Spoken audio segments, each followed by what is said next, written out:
guys, it's me, Nancy, and today I want to talk about media room doors. So I personally love this, and I just did this in my house. It's incorporating glass doors. It's becoming very popular. It's a great trend. It makes the space look very elegant and chic. I personally love this. So this is a media room, and they kind of have it like a barn door on a track, so it's super simple to install.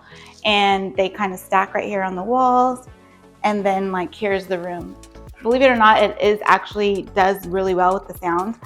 We did this in my husband's office upstairs, and we did pocket doors, so the doors slide on the inside, but this is a great way to have it on the outside, and it looks really chic and classy, and I personally love it.